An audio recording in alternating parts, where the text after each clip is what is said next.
Incident report filed. We have multiple cases coming out of Hampstead. Young children disappearing and returning with identical puncture wounds on the throat. The public calls it a mystery. We call it a recurrent pathology. Before we analyze the marks on these new victims, get your clearance, subscribe, and authorize the data like. I'm also checking the surveillance posts in the comments. Where are my fellow specialists monitoring the streets from tonight? We are opening Chapter 13. While the city mourns Lucy Westenra, a Bloofer Lady is wandering the parks at night. As a medical student, I'm looking at the King Laugh, Van Helsing's sudden hysterical breakdown. It's a study in the psychological pressure of knowing a truth that the rest of the world refuses to see. Stay alert. The predator has found a new hunting ground. Let's open the file. Chapter 13. Dr. Seward's Diary. Continued. The funeral was arranged for the next succeeding day, so that Lucy and her mother might be buried together. I attended to all the ghastly formalities, and the urbane undertaker proved that his staff were afflicted or blessed with something of his own obsequious suavity. Even the woman who performed the last offices for the dead remarked to me in a confidential, brother-professional way when she had come out from the death chamber. "She makes a very beautiful corpse, sir.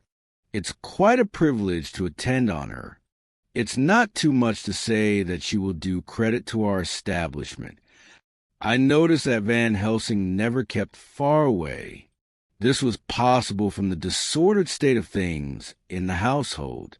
There were no relatives at hand, and as Arthur had to be back the next day to attend his father's funeral, we were unable to notify anyone who should have been bidden. Under the circumstances, Van Helsing and I took it upon ourselves to examine papers, etc. He insisted upon looking over Lucy's papers himself. I asked him why, for I feared that he, being a foreigner, might not be quite aware of English legal requirements, and so might in ignorance make some unnecessary trouble. He answered me, I know. You forget that I am a lawyer as well as a doctor. But this is not altogether for the law. You knew that when you avoided the coroner. I have more than him to avoid. There may be papers more, such as this." As he spoke, he took from his pocketbook the memorandum which had been in Lucy's breast, and which she had torn in her sleep. "When you find anything of the solicitor who is for the late Mrs. Westenra, seal all her papers and write him tonight. For me, I watch here in a room and in Miss Lucy's old room all night, and I myself search for what may be. It is not well that her very thoughts go into the hands of strangers." I went on with my part of the work, and in another half hour had found the name and address of Mrs. Westenra's solicitor and had written to him. All the poor lady's papers were in order. Explicit directions regarding the place of burial were given. I had hardly sealed the letter when, to my surprise, Van Helsing walked into the room, saying, "Can I help you, friend John? I am free, and if I may, my services to you. Have you got what you looked for?" I asked, to which he replied, "I did not look for any specific thing. I only hope to find I have all that there was, only some letters and a few memoranda, and a diary new begun. But I have them here, and we shall for the present say nothing of them. I shall see that poor lad tomorrow evening, and with his sanction I shall use some." When we had finished the work in hand, he said to me, "And now, friend John, I think we made a bed. We want sleep, both you and I, and rest to recuperate. Tomorrow we shall have much to do, but for the night there is no need of us. Alas, Before turning, in we went to look at poor Lucy. The undertaker had certainly done his work well, for the room was turned into a small chapelle ardente. There was a wilderness of beautiful white flowers, and death was made as little repulsive as might be. The end of the winding sheet was laid over the face. When the professor bent over and turned it gently back, we both stared at the beauty before us, the tall wax candles showing a sufficient light to note it well. All Lucy's loveliness had come back to her in death, and the hours had passed, instead of leaving traces of decay's effacing fingers, had but restored the beauty of life, till positively I could not believe my eyes that I was looking at a corpse. The professor looked sternly grave. He had not loved her as I had, and there was no need for tears in his eyes. He said to me, "Remain till I return," and left the room. He came back with a handful of wild garlic from a box waiting in the hall, but which had not been opened, and placed the flowers amongst the others on and around the bed. Then he took from his neck, inside his collar, a little gold crucifix, and placed it over the mouth. He restored the sheet to its place, and we came away. I was undressing in my own room, when, with a premonitory tap at the door, he entered, and at once began to speak. "Tomorrow I want you to bring me, before night, a set of post-mortem knives." "Must we make an autopsy?" I asked. "Yes and no. I want to operate, but not as you think. Let me tell you now, but not a word to another. I want to cut off her head and take out her heart." "Ah, you a surgeon, and so shocked. You, whom I have seen with no tremble of hand or heart, do operations of life and death that make the rest shudder. Oh, but I must not forget, my dear friend John, that you loved her, and I have not forgotten it. For it is I that shall operate, and you must only help. I would like to do it tonight, but for Arthur I must not. He will be free after his father's funeral tomorrow, and he will want to see her, to see it. Then, when she is coffined ready for the next day, you and I shall come when all sleep. We shall unscrew the coffin lid, and shall do our operation, and then replace all, so that none know, save we alone. But why do it at all? The girl is dead. Why mutilate her poor body without need? And if there is no necessity for a post-mortem and nothing to gain by it, no good to her, to us, to science, to human knowledge, why do it? Without such it is monstrous." For answer he put his hand on my shoulder and said, with infinite tenderness, "Friend John, I pity your poor bleeding heart, and I love you the more because it does so bleed. If I could, I would take on myself the burden that you do bear. But there are things that you know not, but that you shall know, and bless me for knowing, though they are not pleasant things. John, my child, you've been my friend now many years, and yet did you ever know me do any without good cause? I may err, I am but man, but I believe in all I do. Was it not for these causes that you sent for me when the great trouble came? Yes. Were you not amazed, nay, horrified, when I would not let Arthur kiss his love, though she was dying, and snatch him away by all my strength? Yes. And yet you saw how she thanked me, with her so beautiful dying eyes, her voice, too, so weak, and she kissed my rough old hand and blessed me? Yes. And did you not hear me swear promise to her, that so she closed her eyes grateful? Yes. Well, I have good reason now for all I want to do. You have for many years trust me. You'll believe me weeks past, when there be things so strange that you might have well doubt. Believe me yet a little, friend John. If you trust me not, then I must tell what I think. and that is not perhaps well. And if I work, as work I shall, no matter trust or no trust, without my friend trusting me, I work with heavy heart and feel, oh, so lonely when I want all help and courage that may be. He paused a moment and went on solemnly. Friend John, there are strange and terrible days before us. Let us not be two, but one, that so we work to a good end. Will you not have faith in me? I took his hand and promised him. I held my door open as he went away, and watched him go into his room, and close the door. As I stood without moving, I saw one of the maids pass silently along the passage. She had her back toward me, so did not see me, and go into the room where Lucy lay. The sight touched me.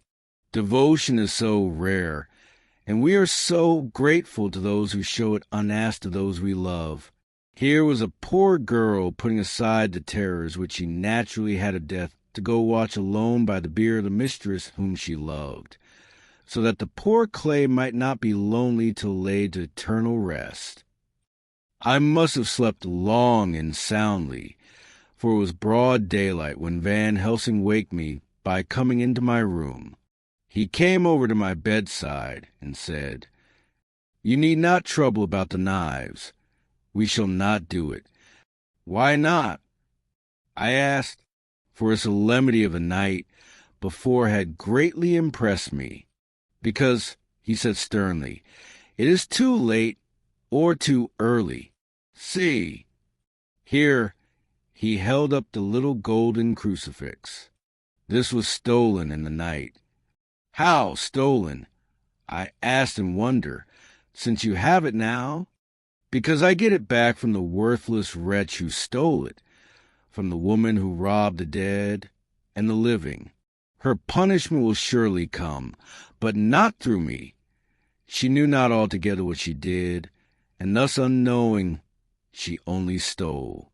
Now we must wait." He went away on the word, leaving me with a new mystery to think of, a new puzzle to grapple with. The forenoon was a dreary time, but at noon the solicitor came, Mr. Marquand, of Holman Sons, Marquand in Litterdale. He was very genial and very appreciative of what we had done, and took off our hands all cares as to details. During lunch he told us that Mrs. Westenra had for some time expected sudden death from her heart, and had put her affairs in absolute order. He informed us that, with the exception of a certain entailed property of Lucy's father's which now, in default of direct issue, went back to a distant branch of the family, the whole estate, real and personal, was left absolutely to Arthur Holmwood. When he had told us so much, he went on.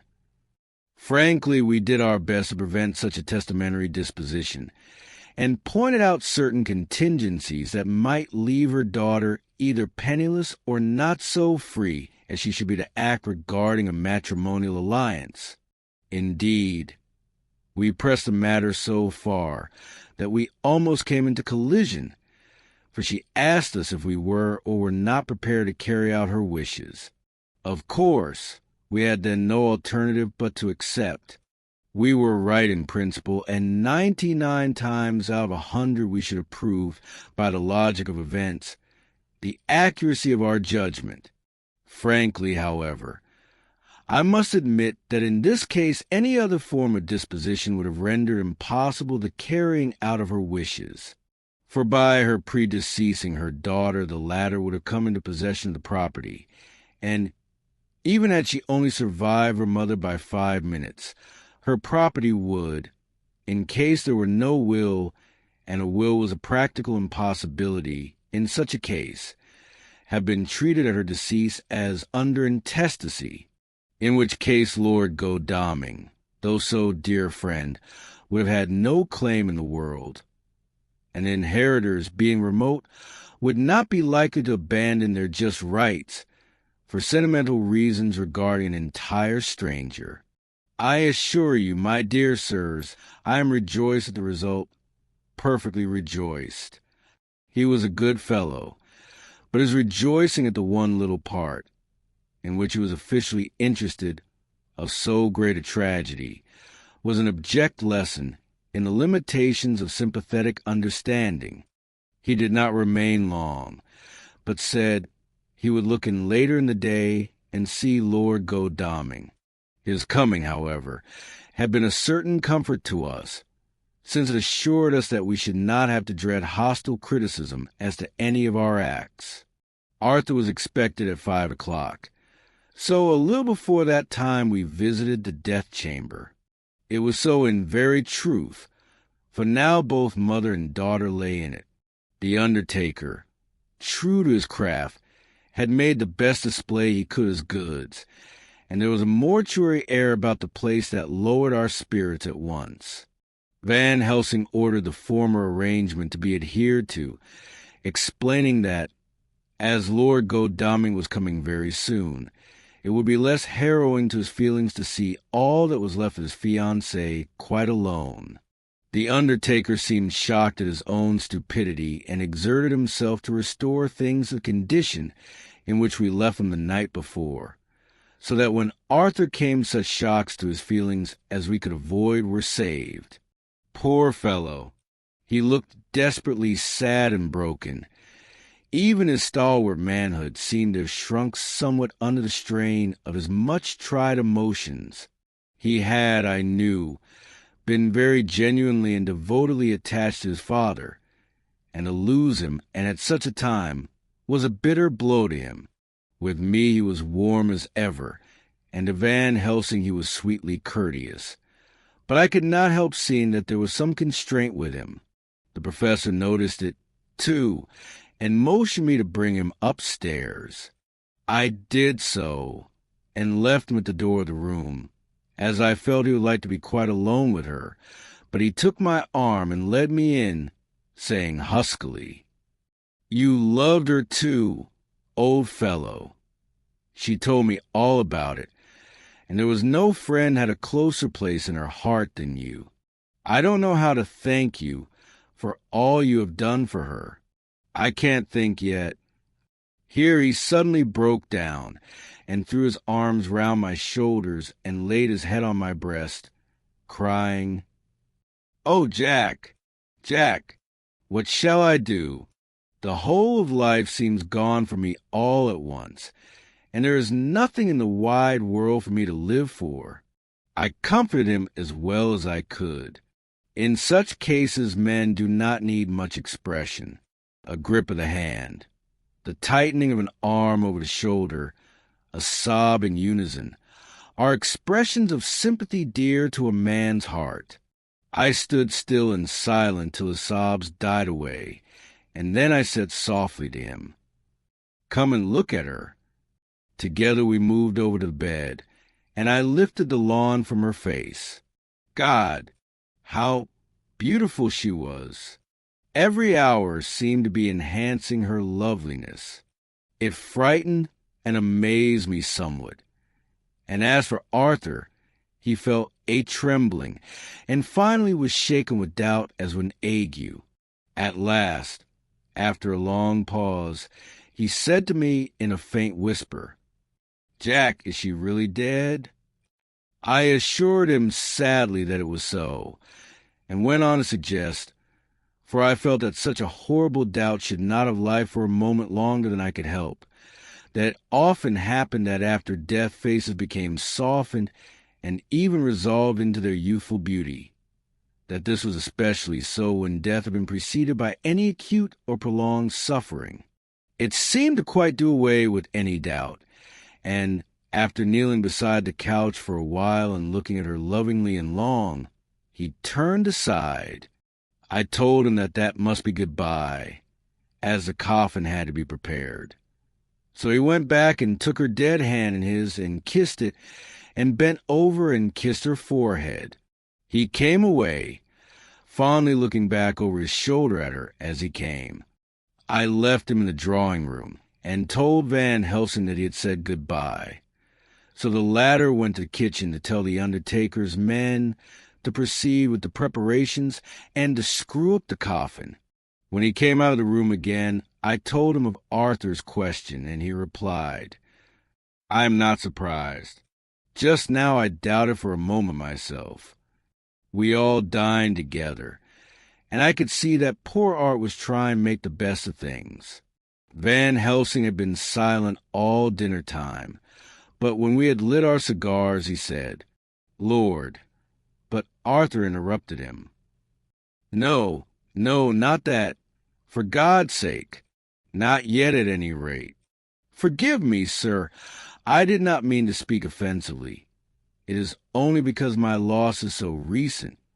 The professor answered very sweetly, 'I'll only use that name because I was in doubt. I must not call you Mr. And I have grown to love you, yes, my dear boy, to love you as Arthur.' Arthur held out his hand and took the old man's warmly. 'Call me what you will,' he said. 'I hope I may always have the title of friend. And let me say that I am at a loss for words to thank you for your goodness to my poor dear.' He paused a moment and went on, 'I know that she understood your goodness even better than I do, and if I was rude or in any way wanting at that time you acted so. You remember,' the professor nodded, 'you must forgive me.' He answered with a grave kindness, 'I know it was hard for you to quite trust me then, for to trust such violence needs to understand, and I take it that you do not, that you cannot. Trust me now, for you do not yet understand. And there may be more times when I shall want you to trust when you cannot, and may not, and must not yet understand. But the time will come when your trust shall be whole and complete in me, and when you shall understand as though the sunlight himself shone through. Then you shall bless me from first to last for your own sake, and for the sake of others, and for her dear sake, to whom I swore to protect.' 'And indeed, sir,' said Arthur warmly, 'I shall in all ways trust you. I know and believe you have a very noble heart, and you are Jack's friend and you were hers. You shall do what you like.' The professor cleared his throat a couple of times, as though about to speak, and finally said, 'May I ask you something now?' 'Certainly.' 'You know that Mrs. Westenra left you all her property?' 'No, poor dear, I never thought of it. And as it is all yours, you have a right to deal with it as you will. I want you to give me permission to read all Miss Lucy's papers and letters. Believe me, it is no idle curiosity. I have a motive of which, be sure, she would have approved. I have them all here. I took them before we knew that all was yours, so that no strange hand might touch them. No strange I look through words into her soul. I shall keep them, if I may, even you may not see them yet, but I shall keep them safe. No word shall be lost, and in the good time I shall give them back to you. It's a hard thing I ask, but you will do it, will you not, for Lucy's sake?' Arthur spoke out heartily, like his old self. 'Dr. Van Helsing, you may do what you will. I feel that in saying this I am doing what my dear one would have approved. I shall not trouble you with questions till the time comes.' The old professor stood up as he said solemnly, 'And you are right. There will be pain for us all. But it will not be all pain, nor will this pain be the last. We and you too, you most of all, my dear boy, will have to pass through the bitter water before we reach the sweet. But we must be brave of heart and unselfish, and do our duty, and all will be well.' I slept on a sofa in Arthur's room that night. Van Helsing did not go to bed at all. He went to and fro, as a patrolling the house, and was never out of sight of the room where Lucy lay in her coffin, strewn with the wild garlic flowers, which sent to the odor of lily and rose a heavy, overpowering smell into the night. Mina Harker's journal. September 22nd. In the train to Exeter. Jonathan sleeping. It seems only yesterday that the last entry was made, and yet how much between then, in Whitby and all the world before me. Jonathan away and no news of him. And now, married to Jonathan. Jonathan a solicitor, a partner, rich, master of his business. Mr. Hawkins dead and buried, and Jonathan with another attack that may harm him. Some day he may ask me about it. Down it all goes. I am rusty in my shorthand. See what unexpected prosperity does for us. So it may be as well to freshen up again with an exercise anyhow. The service was very simple and very solemn. There were only ourselves and the servants there, one or two old friends of his from Exeter, his London agent, and a gentleman representing Sir John Paxton, the president of the Incorporated Law Society. Jonathan and I stood hand in hand, and we felt that our best and dearest friend was gone from us. We came back to town quietly, taking a bus to Hyde Park Corner. Jonathan thought it would interest me to go into the Row for a while. So we sat down, but there were very few people there, and it was sad looking and desolate to see so many empty chairs. It made us think of the empty chair at home. So we got up and walked down Piccadilly. Jonathan was holding me by the arm, the way he used to in old days before I went to school. I felt it very improper, for you can't go on for some years teaching etiquette and decorum to other girls without the pedantry of it biting into yourself a bit. But it was Jonathan, and he was my husband, and we didn't know anybody who saw us, and we didn't care they did. So on we walked. I was looking at a very beautiful girl in a big cartwheel hat, sitting in a Victoria outside Giuliano's, when I felt Jonathan clutch my arm so tight that he hurt me, and he said under his breath, "My God!" I am always anxious about Jonathan, for I fear that some nervous fit may upset him again. So I turned to him quickly and asked him what it was that disturbed him. He was very pale, and his eyes seemed bulging out as, half in terror and half in amazement, he gazed at a tall, thin man with a beaky nose and black mustache and pointed beard, who was also observing the pretty girl. He was looking at her so hard that he did not see either of us, and so I had a good view of him. His face was not a good face. It was hard and cruel and sensual, and his big white teeth, that looked all the whiter because his lips were so red, were pointed like an animal's. Jonathan kept staring at him, till I was afraid he would notice. I feared he might take it ill. He looked so fierce and nasty. I asked Jonathan why he was disturbed, and he answered, evidently thinking that I knew as much about it as he did. "Do you see who it is?" "No, dear," I said. "I don't know him. Who is it?" His answer seemed to shock and thrill me, for it was said as if he did not know that it was to me, Mina, to whom he was speaking. It is the man himself. The poor dear was evidently terrified at something, very greatly terrified. I do believe that if he had not had me to lean on and to support him, he would have sunk down. He kept staring. A man came out of the shop with a small parcel and gave it to the lady, who then drove off. The dark man kept his eyes fixed on her, and when the carriage moved up Piccadilly, he followed in the same direction and hailed a hansom. Jonathan kept looking after him and said, as if to himself, "I believe it is the Count, but he has grown young. My God, if this be so... Oh, my God! My God! If I only knew!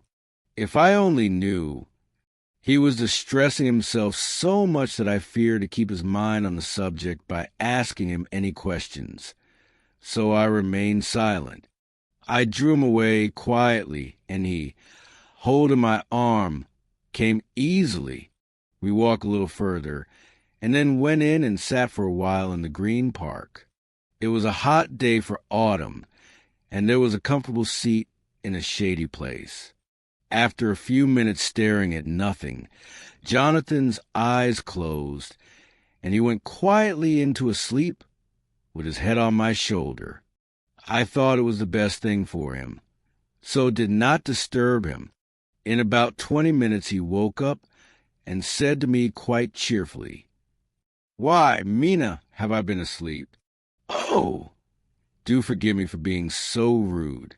Come, and we'll have a cup of tea somewhere." He had evidently forgotten all about the dark stranger, as in his illness he had forgotten all that this episode had reminded him of. I don't like this lapsing into forgetfulness. It may make or continue some injury to the brain. I must not ask him, for fear I shall do more harm than good, but I must somehow learn the facts of his journey abroad. The time has come, I fear, when I must open that parcel and know what is written. Oh, Jonathan, you will, I know. Forgive me if I do wrong, but it is for your own dear sake. Later. A sad homecoming in every way. The house empty of the dear soul who was so good to us. Jonathan still pale and dizzy under a slight relapse of his malady.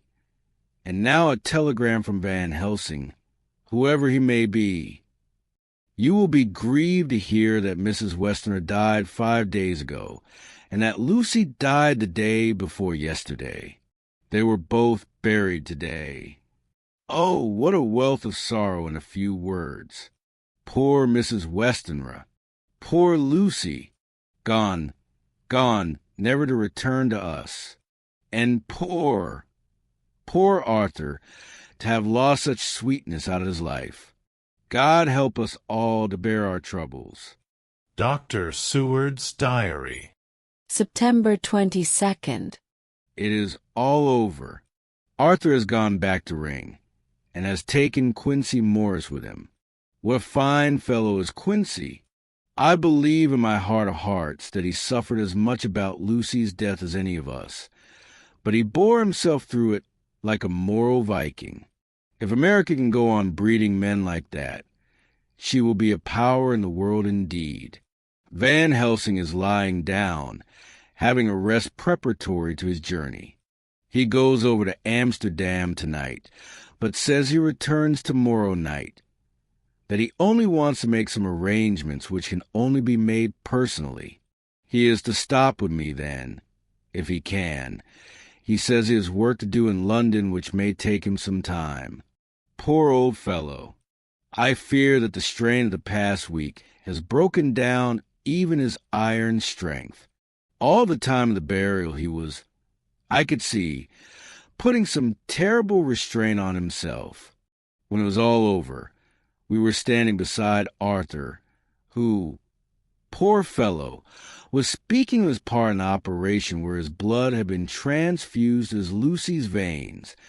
I could see Van Helsing's face grow white and purple by turns. Arthur was saying that he felt since then as if they two had been really married, and that she was his wife in the sight of God. None of us said a word of the other operations, and none of us ever shall. Arthur and Quincy went away together to the station, and Van Helsing and I came on here. The moment we were alone in the carriage, he gave way to a regular fit of hysterics. He has denied to me since that it was hysterics, and insisted that it was only a sense of humor asserting itself under very terrible conditions. He laughed till he cried, and I had to draw down the blinds lest anyone should see us and misjudge. And then he cried till he laughed again, and laughed and cried together, just as a woman does. I tried to be stern with him, as one is to a woman under the circumstances, but it had no effect. Men and women are so different in manifestations of nervous strength or weakness. Then when his face grew grave and stern again, I asked him why his mirth, and why at such a time. His reply was in a way characteristic of him, for it was logical and forceful and mysterious. He said, "Ah, you don't comprehend, friend John. Do not think that I am not sad, though I laugh. See, I have cried even when the laugh did choke me. But no more think that I am all sorry when I cry, for the laugh, he come just the same. Keep it always with you that laughter who knock at your door and say, 'May I come in?' is not the true laughter.